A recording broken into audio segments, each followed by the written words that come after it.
do sétimo dia.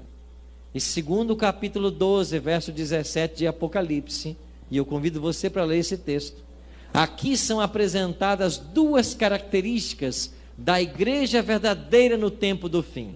Ela surgiria, de acordo com o capítulo 10, no final das 2.300 tardes e manhãs, ou seja, no dia 22 de outubro de 1844. E de acordo com o capítulo 12, ela teria duas características. Olha o que diz o verso 17. Irou-se o dragão. Quem é o dragão na profecia? Satanás. E foi pelejar com os restantes, ou irou-se o dragão contra a mulher, e foi pelejar com os restantes da sua descendência. Quem são eles?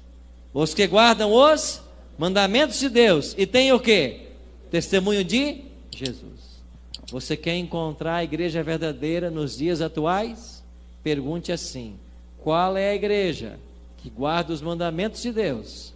Qual é a igreja que tem o testemunho de Jesus? Você sabe que a lei de Deus, ela está sobre um forte ataque. Você que está me ouvindo pela rádio Novo Tempo, preste atenção no que eu vou dizer. A lei de Deus está sofrendo hoje um forte ataque. Você que nos acompanha pelas redes sociais, está em casa, preste atenção no que eu vou dizer para você. A igreja tem que defender a lei de Deus, que ela está debaixo de um forte ataque. Ou você que está em uma de nossas igrejas agora, você foi convidado para aprender mais da palavra de Deus, para participar desse projeto Adorai. Eu quero dizer para você que a verdade de Deus está sendo combatida, e nós temos a função de exaltar a lei de Deus, porque essa é uma característica da igreja verdadeira. Eu pastoreava uma cidade e pertencia a uma associação de pastores evangélicos. Éramos vários pastores. Nos reunimos uma vez por mês. Entre nós havia um vereador que sempre apoiava os projetos dos evangélicos. Um dia, em uma de nossas reuniões, esse vereador chegou com uma proposta muito interessante. Ele disse assim para os pastores: eu tenho uma ideia de um projeto e queria propor para vocês que levássemos esse projeto para a Câmara de Vereadores. Qual é o projeto? Viaje conhecendo a lei de Deus. 10 quilômetros antes da nossa cidade, lá na BR, nós vamos colocar um imenso outdoor: viaje conhecendo a lei de Deus. E a cada quilômetro nós vamos colocar um mandamento da lei de Deus. Todo mundo que vier na nossa cidade, antes de entrar nela, terá lido a lei de Deus. A cada quilômetro, um mandamento. Olha que ideia extraordinária.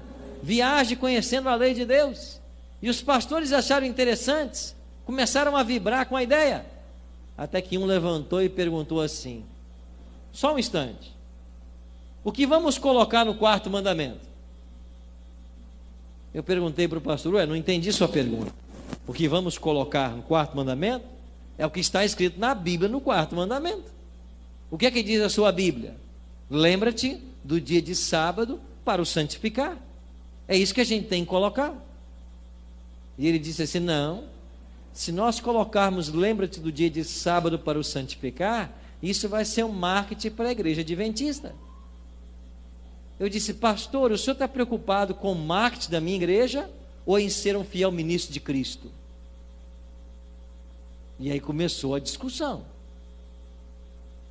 Um outro se levantou e disse assim: vamos fazer o seguinte, vamos colocar lembra-te do dia do Senhor para o santificar, porque para vocês é o sábado, para nós é o domingo, então vamos colocar lembra-te do dia do Senhor. Eu disse: não, senhor, não está escrito isso na Bíblia. A Bíblia não diz isso. A Bíblia diz lembra-te do dia de sábado. E a confusão aumentou. E aí, para evitar que os pastores saíssem no tapa, o vereador cancelou o projeto. Mas quando cancelaram a ideia, eu aproveitei e dei a minha tréplica. Pode cancelar, mas contar mentira, nós pastores, não podemos.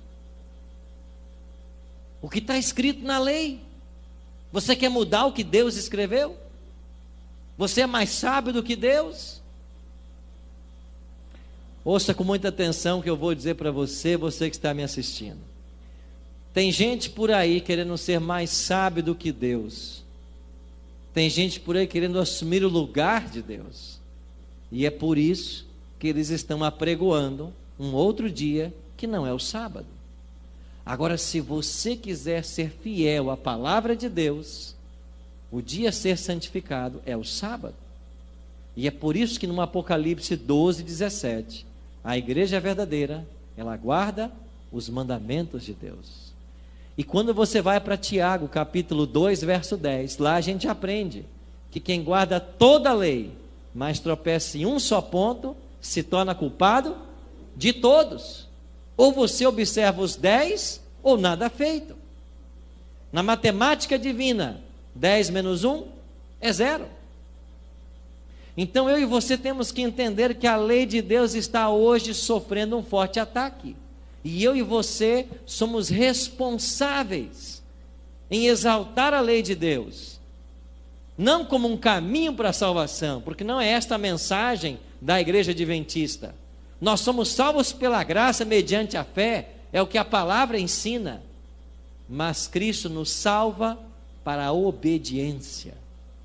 E todo aquele que tenta obedecer para ser salvo, está tentando o impossível.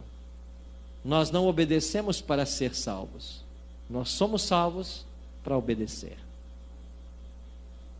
Tem um outro aspecto. Além de manter a vigência e pregar a vigência da lei, a igreja verdadeira, no tempo do fim, ela tem o testemunho de Jesus.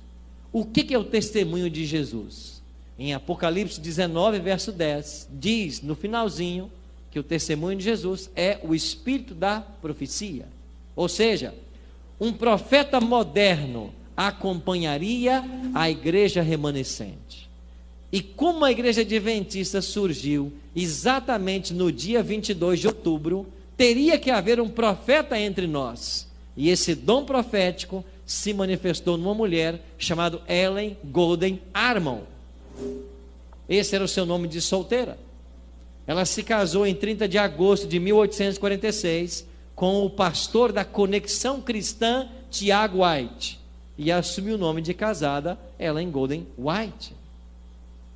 Ela foi chamada ao ministério profético aos 17 anos de idade, e por 70 anos ela foi uma profetisa entre os adventistas. Tem muita gente por aí confusa quanto a Ellen G. White, mas eu queria dizer para você apenas duas coisas.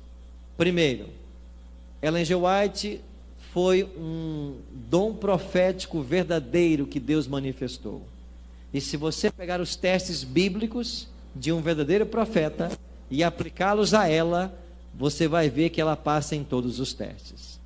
Segundo ponto, Ellen G. White escreveu cerca de 100 mil páginas manuscritas, mas tudo que ela escreveu não está no mesmo pé que a palavra de Deus, porque a igreja adventista é uma igreja que acredita no princípio da reforma protestante, sola escritura, só a escritura.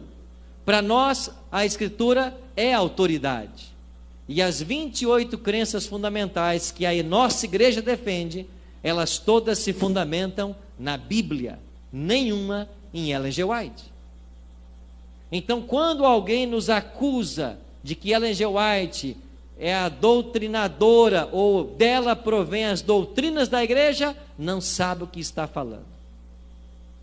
A igreja tem suas doutrinas baseadas na Bíblia. E qual é a função dos escritos de Ellen G. White?